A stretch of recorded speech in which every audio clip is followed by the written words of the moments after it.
Andhra Pradesh home మంత్రి అనిత మీడియాతో మాట్లాడుతున్నారు. ఏం మాట్లాడుతున్నారో లైవ్ లో చూద్దాం.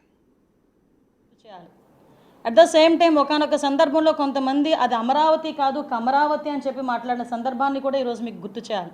అంటే ఇది స్టెప్ బై స్టెప్ ఈరోజు ఏదో అక్కసిగా బయటకు వచ్చి అమరావతి గురించి మాట్లాడిన సందర్భాలు కాదు ఇవి.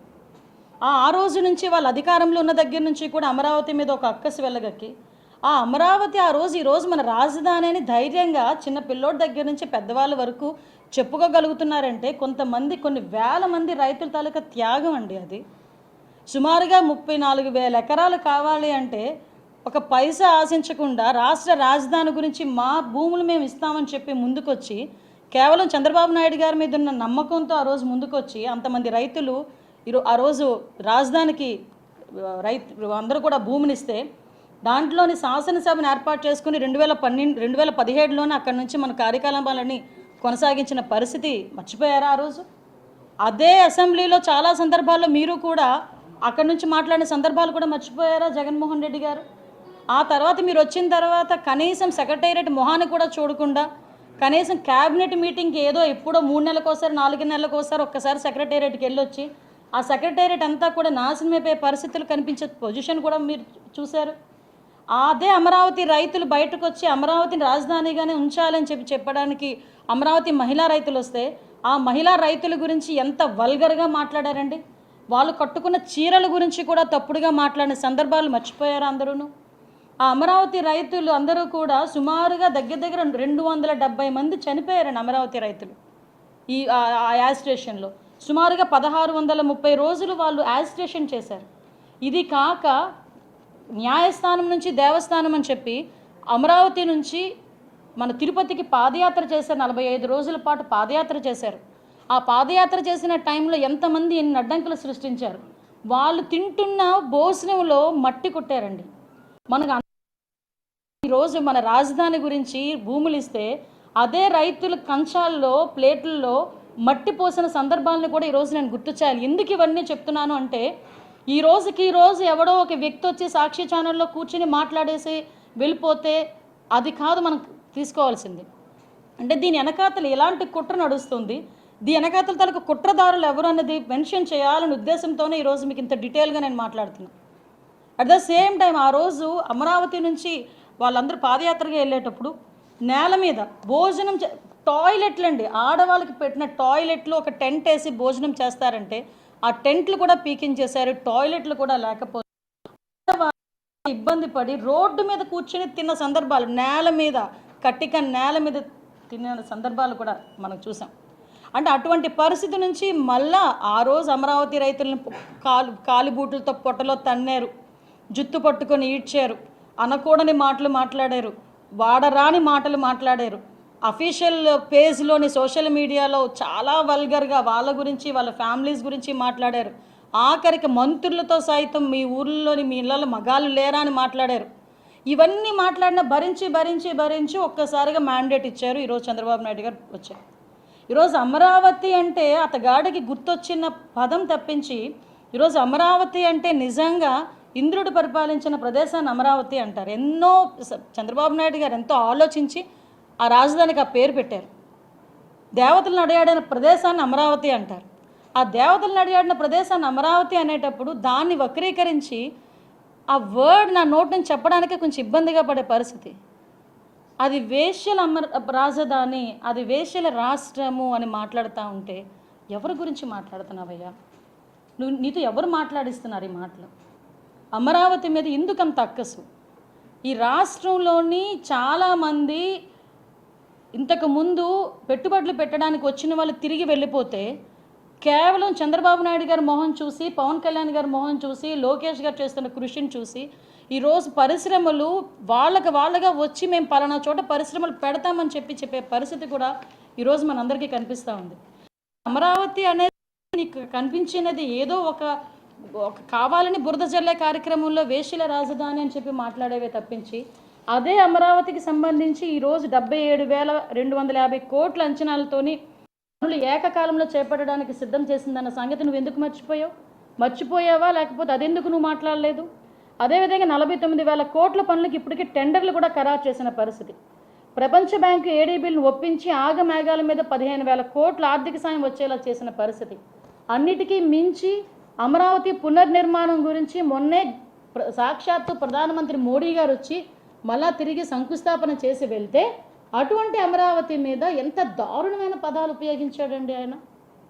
ఈరోజు మనం చూసుకుంటే ఔటర్ రింగ్ రోడ్ దగ్గర నుంచి, రైల్వే లైన్ దగ్గర నుంచి, ఎన్నో విద్యా సంస్థల దగ్గర నుంచి ఇవన్నీ అమరావతి చుట్టుపక్కల వచ్చి అమరావతి సాక్షాత్తు 2047కి ఒక 2047 విజన్తో పనిచేస్తున్న ఒక మన ముఖ్యమంత్రి గారు చంద్రబాబు నాయుడు గారు పనితీరు చూసి ఓర్వలేక ఈరోజు నువ్వు మాట్లాడిస్తున్న మాట్లాడిన మాటలు అని మాత్రం నేను అనట్లా, ఇవన్నీ మాట్లాడిస్తున్న మాటలు.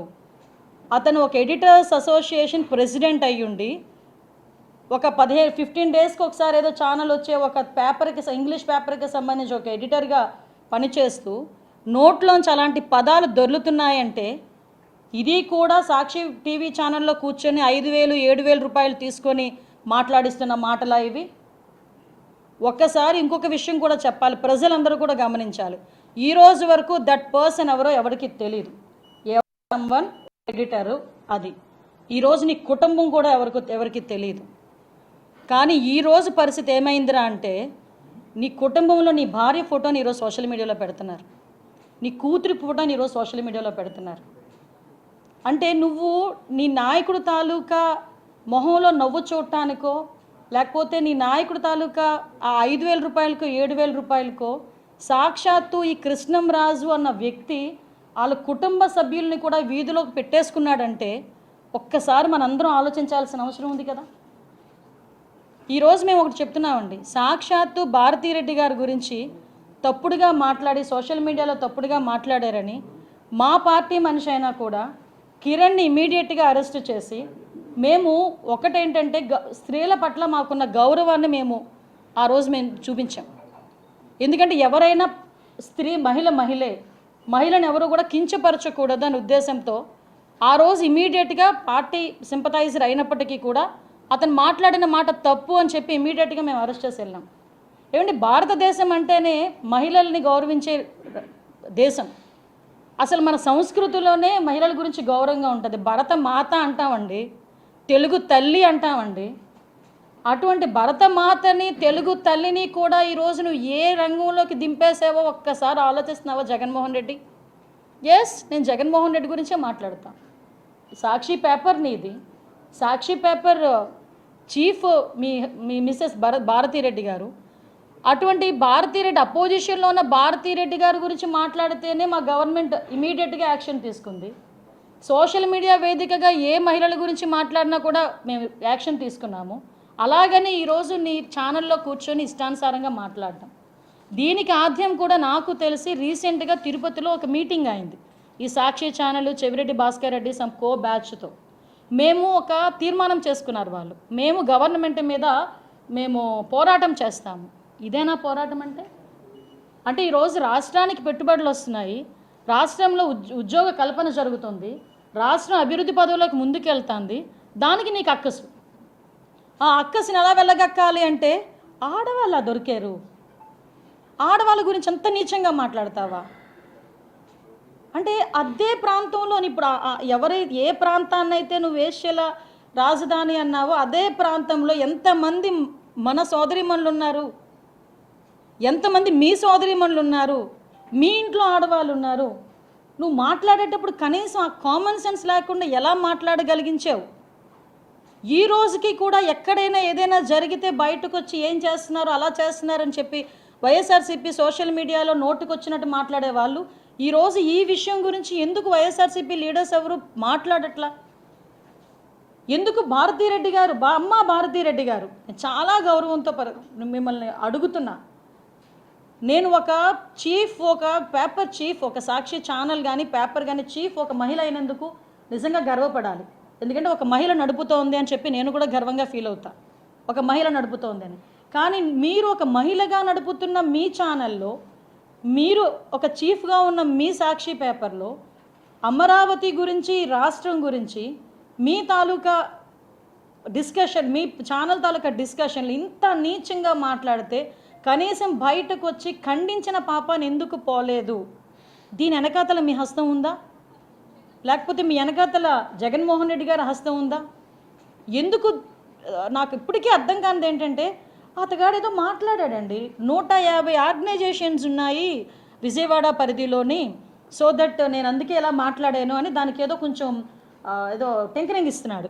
ఎందుకు సంథింగ్ ఇక్కడ ఇంకొకటి కూడా నాకు అర్థం కానిది ఏంటంటే, దట్ కొమ్మినేని శ్రీనివాస్ ఆ డిస్కషన్ మాట్లాడేటప్పుడు, సార్ ఇలా మాట్లాడితే మీ మీద పడతారేమో చూడండి అంటున్నాడే కానీ, అరే నువ్వు మాట్లాడింది తప్పురా నాయనా, నువ్వు బ్యాక్ తీసుకో, సారీ చెప్పు అన్న పదం ఆ రోజు మాట్లాడలే. నేను మొత్తం చూసా. అది కూడా ఇతను దానికి ఎక్స్ప్లెనేషన్ ఇస్తున్నాడు. విజయవాడ పరిధిలో 150 ఆర్గనైజేషన్స్, ఎన్జిఓ ఆర్గనైజేషన్స్ ఉన్నాయని.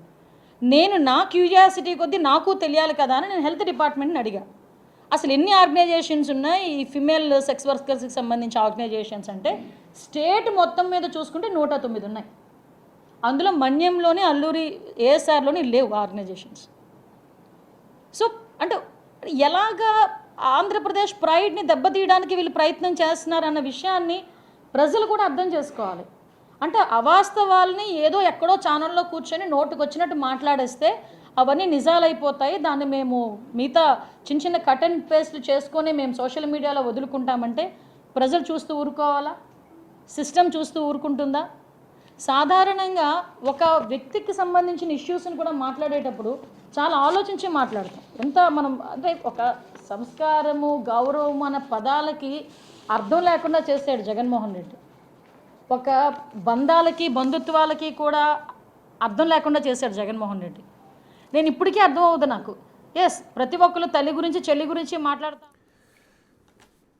జర్నలిస్ట్ కృష్ణరాజు అమరావతి ప్రాంత ప్రజలను అవమానిస్తూ మాట్లాడిన మాటలపై ఆంధ్రప్రదేశ్ హోంమంత్రి అనిత ఫైర్ అవుతున్నారు. ఇవి జర్నలిస్ట్ కృష్ణరాజు మాట్లాడిన మాటలు కాదు, ఆయనతో ఇవి వైసీపీ నాయకులు మాట్లాడించిన మాటలు అని